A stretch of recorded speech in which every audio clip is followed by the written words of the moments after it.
In nomine Patris, et Filii, et Spiritus Sancti. Amen. Veni Sancte Spiritus, repletuorum corda fidelium, et tui amoris in ei signem accende. Emite Spiritum tuum, et creabuntur, et renovabis faciem terre. Oremus.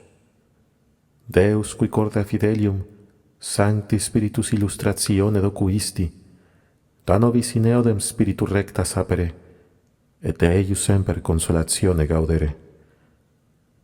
Per eundem Christum Dominum nostrum. Amén. Dios y Señor mío, yo creo firmísimamente que estás aquí presente. Os adoro, Dios mío, con todo el rendimiento y afecto de mi corazón, y os pido humildemente perdón de todos mis pecados. Os ofrezco, Señor y Padre mío, esta meditación y espero me concederéis las gracias que necesito para hacerla bien. A este mismo fin acudo a vos, Virgen Santísima, Madre mía, ángeles y santos, para que intercedáis por mí y me alcancéis lo que he menester para hacer con fruto esta meditación. Amén. La segunda epístola es tomada del tercer libro de los Reyes, capítulo 19. En aquellos días vino Elías a Bersabé de Judá, y despedido su criado, se internó en una jornada de camino en el desierto.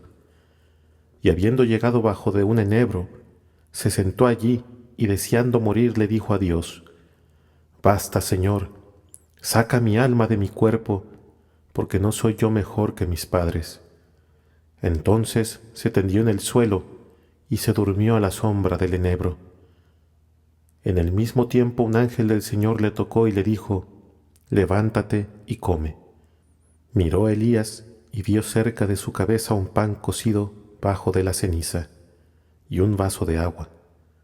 Comió pues y bebió y se volvió a dormir. Habiendo venido segunda vez el ángel del Señor le tocó y le dijo: Levántate y come, porque te queda un gran camino que andar. Y habiéndose levantado comió y bebió. Fortificado con aquel alimento, anduvo 40 días y 40 noches hasta la montaña de Dios, llamada Horeb. Reflexiones. Fortificado con este alimento, anduvo 40 días y 40 noches hasta la montaña de Dios, llamada Horeb. Si la montaña de Horeb, que se llama la montaña de Dios, es la figura de la mansión de los bienaventurados, el pan misterioso que da tanta fuerza y vigor para llegar a ella, es la figura de la divina Eucaristía. La tierra es un desierto con respecto a la patria celestial. Tenemos un desierto espantoso que pasar y precisión de andar mucho camino. Qué flaqueza nos sentimos y aún qué desfallecimiento. La tristeza, la amargura, el enfado dominan en un corazón agitado por 1000 pasiones, en un alma cuya pérdida ha jurado el enemigo de la salud. Qué indigencia no sentimos, qué decaimiento no experimentamos alguna vez en este espantoso desierto en donde el alma se encuentra muchas veces reducida, obligada a desconfiar de su propio corazón, a estar continuamente alerta contra las ilusiones del espíritu y de los sentidos, a tener siempre las armas en la mano para combatir. Tantas son sus necesidades. Jesucristo ha provisto a ellas instituyendo la divina Eucaristía. Ella es el pan de los fuertes por cuya virtud nuestros enemigos quedan tan debilitados como nuestra alma fortalecida. Qué desgracia el estar privado de ella. ¿Quién puede sin este socorro emprender felizmente una carrera tan penosa? Por el vigor que da este divino alimento, por el valor que inspira este pan divino, por las gracias que nos procura, es por lo que se sobrepujan todos los obstáculos de la salud. Cuando nos falta este pan de los ángeles, luego desfallece uno, se apura, se muere de hambre. Esto es lo que se propone el enemigo de la salvación, alejando de esta santa mesa a los unos por indevoción, a los otros por pusilanimidad, a la mayor parte por disgusto, a un gran número por el apego voluntario a sus malos hábitos. Qué ilusión el privarse de este socorro bajo el pretexto de respeto. ¿Se cree uno indigno de acercarse a él? Las almas más puras no han creído nunca que eran dignas, pero se han persuadido de que tenían una necesidad urgente de este divino alimento para conservarse en la inocencia y en la pureza. Tanto menos indigno es uno, cuanto más conoce su indignidad. Por más especiosos pretextos que se aleguen, en el fondo no es nunca más que un motivo muy imperfecto el que nos retira de la santa mesa. Se sabe y se conoce que para comulgar con frecuencia es necesario reformarse en la conducta y en las costumbres. Y se quiere más alejarse de Jesucristo que hacer esta reforma. Se quiere más privarse del cuerpo y de la sangre de Jesucristo que privarse de muchas satisfacciones que condena la conciencia. ¿De cuál de los dos queréis privaros? La comparación es odiosa, escandaliza, es verdad, pero es justa y es real. Barrabás es siempre preferido al Salvador. El Evangelio de la Misa es de San Mateo, capítulo 12. En aquel tiempo, algunos de los escribas y fariseos interpelaron a Jesús diciendo: Maestro, queremos que nos hagas ver algún prodigio. A los cuales respondió: Esta generación mala y adúltera pide un prodigio, y no se le dará otro prodigio sino el de Jonás profeta. Porque así como Jonás estuvo 3 días y 3 noches en el vientre de la ballena, del mismo modo el Hijo del Hombre estará 3 días y 3 noches en el seno de la tierra. Los ninivitas se presentarán en el juicio contra esta generación, y la condenarán, porque luego que Jonás predicó a ellos, hicieron penitencia. Y he aquí que éstos tienen a quien es más que Jonás. La reina del mediodía se levantará en el juicio contra esta generación y la condenará, porque aquella vino de los confines de la tierra a oír la sabiduría de Salomón, y éstos tienen consigo a quien es más que Salomón. Cuando el espíritu inmundo ha salido del cuerpo de un hombre, anda por los lugares áridos buscando dónde reposar, y no hallando dónde, dice entonces: volveré a mi casa de donde salí, y volviendo a ella, la encuentra vacía, limpia y adornada. Parte inmediatamente y tomando consigo otros 7 espíritus peores que él, entran y habitan en ella, y el último estado de este hombre es peor que el que tuvo primero. Asimismo sucederá a esta nación tan perversa. Aún estaba Jesús hablando a la multitud, cuando su madre y sus hermanos que estaban fuera solicitaron hablarle, y llegándose a uno a él le dijo: Tu madre y tus hermanos están fuera y te buscan.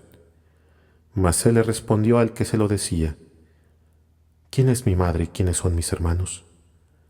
Y extendiendo la mano hacia sus discípulos dijo: He aquí mi madre y mis hermanos.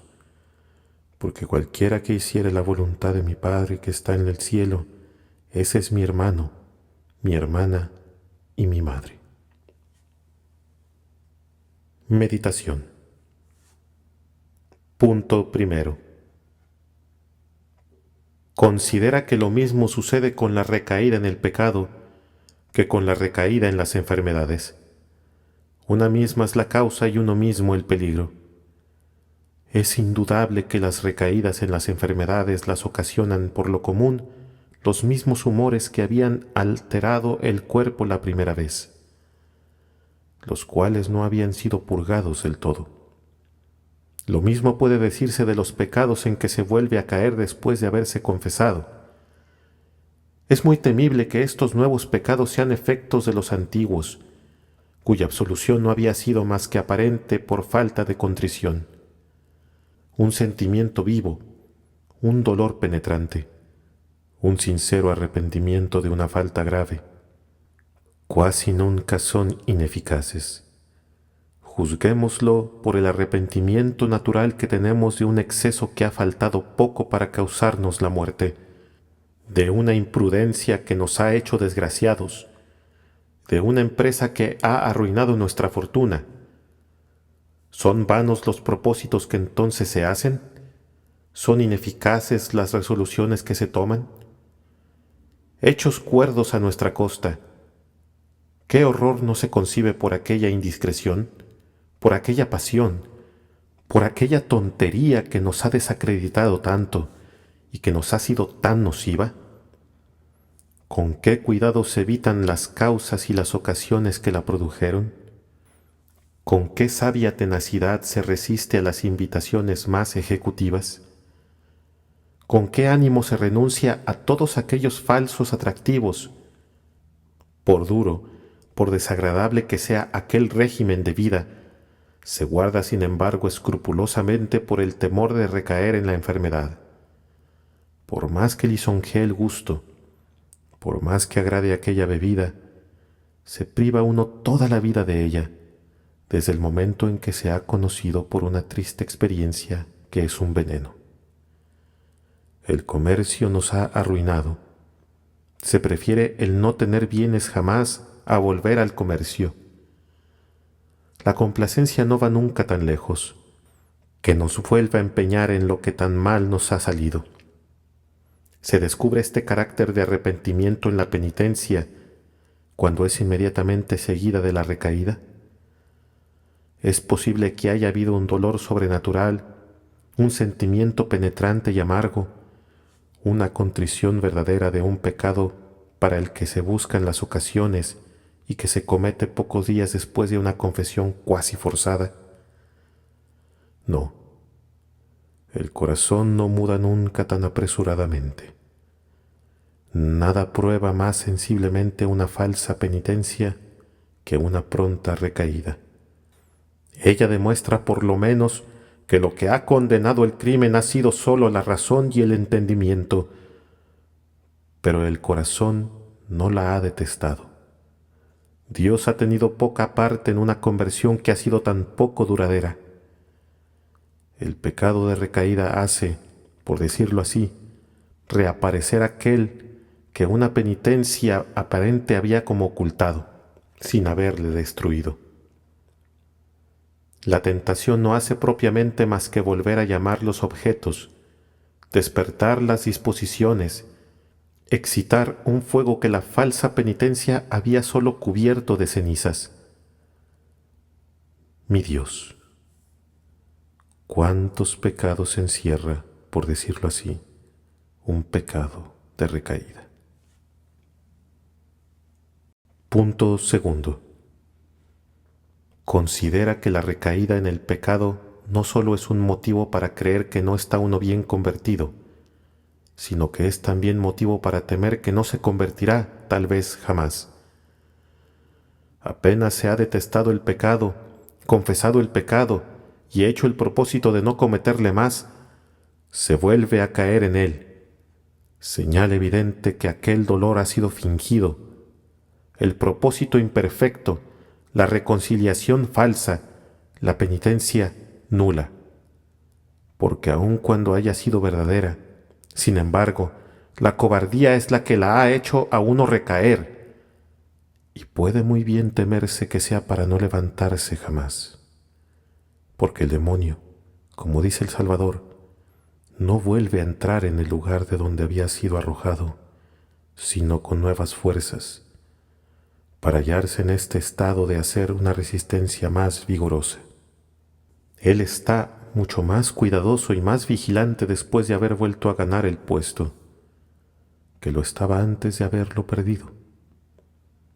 Ha aprendido por la experiencia por dónde puede tener acceso a la gracia, y no deja de cerrar cuanto le es posible las avenidas y de fortificarse en aquellos parajes que ha reconocido más débiles. En fin, es indudable que emplea todas sus fuerzas y todas sus astucias para evitar la confusión de una segunda sorpresa, para impedir la conversión.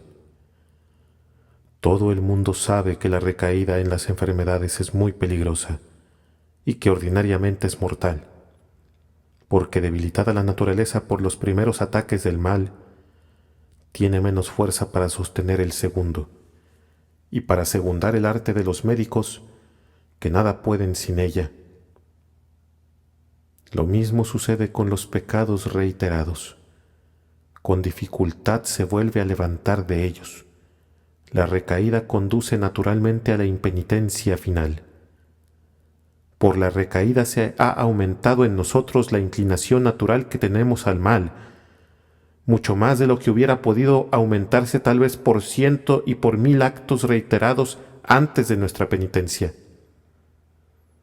Para volver a caer en el mismo pecado después de una conversión verdadera, ha sido necesario sofocar todas las luces que nos habían retirado del mal, todas las gracias que se habían recibido, todos los buenos deseos que se habían formado. Se ha pecado a la vista de todo lo que puede hacer difícil el pecado. Se han hecho inútiles todos los obstáculos que podían atravesarse en este mal designio.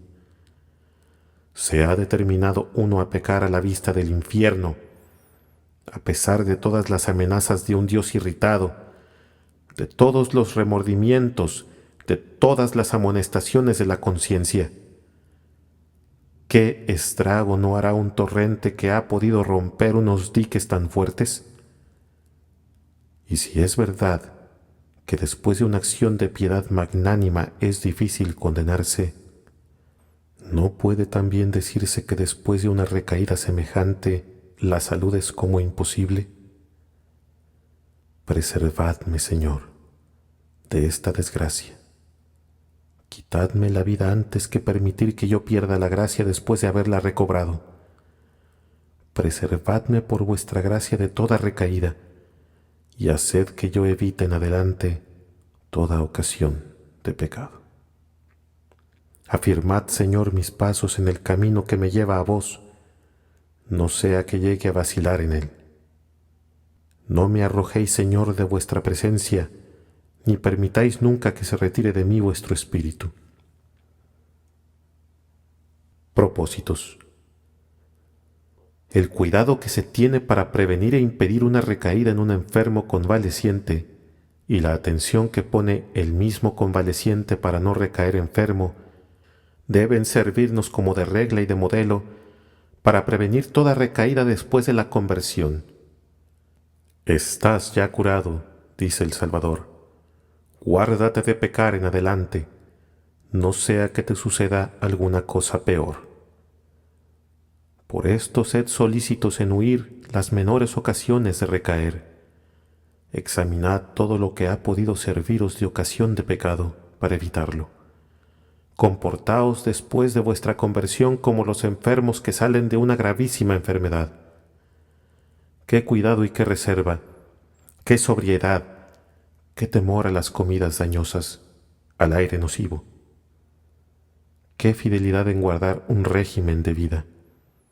Pensad que el demonio nunca nos tiende tantos lazos como cuando acabamos de salir de aquellos con que nos tenía atados, y que a menos de que estemos con una extrema vigilancia, no tardará en volvernos a enredar. Vuestra caída os ha enseñado de lo que sois capaces. Habéis visto cuán flacos sois en la ocasión, lo que el mundo y las compañías pueden en vuestro corazón y en vuestro espíritu. El peligro que hay en los espectáculos, en las conversaciones, en el juego, en la mesa, en las diversiones, en las visitas. Alejaos de todos esos peligros, si no queréis perecer. Recurrid con frecuencia a Dios con una entera confianza. Confesaos a menudo y familiarizaos con el uso de la comunión, pero siempre con un nuevo fervor. Decid muchas veces a Dios con los apóstoles, sobre todo en el tiempo de la tentación: Señor, soy perdido si no acudís en mi auxilio. Aplicaos, Dios mío, a socorrerme. Apresuraos, Señor, a asistirme. Renovad todas las mañanas la resolución que habéis tomado en vuestra última confesión de no pecar más. Pensad muchas veces que una recaída podría ser tal vez la causa de vuestra reprobación. Si advertís que la tentación se renueva, recurrid a la oración, consultad con vuestro confesor, declaradle el peligro. En todos estos socorros encontraréis nuevas fuerzas. Decid a Dios: he dejado, Señor, el pecado, pero me quedan todavía las pasiones, y yo conozco ya que aquel primer ardor se entibia. Conservad vuestra obra, y no permitáis que yo sea vencido.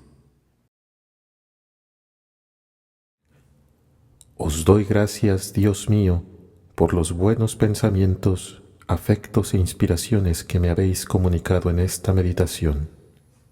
Os ofrezco los propósitos que en ella he formado, y os pido gracia muy eficaz para ponerlos por obra, y a este fin os suplico a vos, María, Madre mía, ángeles y santos de mi devoción, que intercedáis por mí y me alcancéis esta gracia. Amén. In nomine Patris, et Filii, et Spiritus Sancti. Amen.